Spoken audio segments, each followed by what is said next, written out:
গোৱালপাৰা জিলাৰ জলেশ্বৰ সমষ্টিত উন্নয়নৰ ফফুলা স্বৰূপ উদ্বোধনৰ ৩ বছৰ পিছতো এটা খুঁটাৰ কাম সম্পন্ন নহল কেইবা কোটি টকীয়া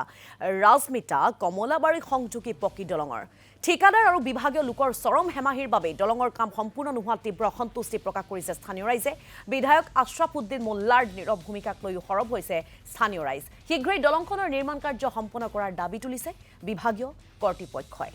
যেনে ফাৰুক আখতাৰ উপস্থিত হৈছিল তেওঁৰ জৰিয়তে আমি আপোনালোকক কিছু পৰিৱেশ দেখাব বিচাৰিছো উপস্থিত আছো গোৱালপাৰা জিলাৰ জলেশ্বৰ সমষ্টিৰ অন্তৰ্গত লক্ষীপুৰ জলেশ্বৰ সংযোগী পথৰ ৰাজমিতা কলাবাৰী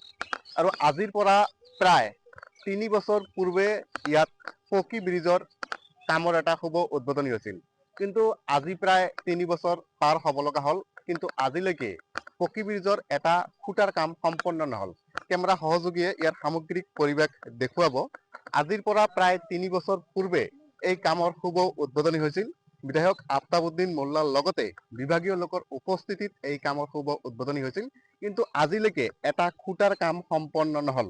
বানপানীৰ সময়ত প্ৰবল সোঁতত উঠি গৈছিল এই পথছোৱা আৰু তাৰ পিছৰে পৰাই এটা চাপ এৱেৰে এনেকৈ যাত্ৰীসকলে কষ্টৰে যাতায়াত কৰিব লগা হৈছে স্থানীয় ৰাইজৰ অভিযোগ মৰ্মে বিভাগীয় লোক ঠিকাদাৰ আৰু বিধায়ক আফতাব উদ্দিন মোল্লাৰ হেমাহিৰ বাবে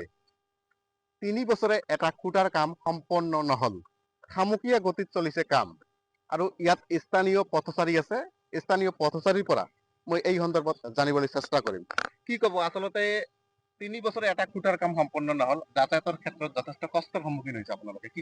আমালোকে ৰাইজেতো বহুত কষ্ট হৈছে যাতায়াতৰ ক্ষেত্ৰত আমি চাপ পথেদি আহিব লাগে এইটো আপোনাৰ চাওক জলেশ্বৰ টু লক্ষীপুৰ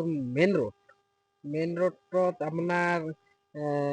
এই ব্ৰিজটো অপেনিং হ'ল ৩ বছৰমান আগত ৩ বছৰত আপোনাৰ এটা কোটাই সম্পূৰ্ণ হোৱা নাই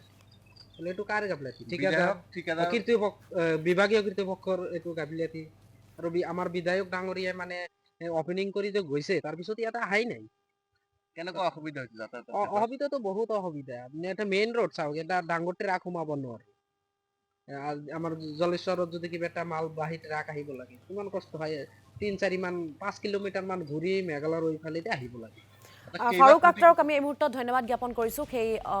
অঞ্চলটোৰ স্থানীয় ৰাইজৰ কিছু মন্তব্য আমাক শুনোৱাৰ বাবে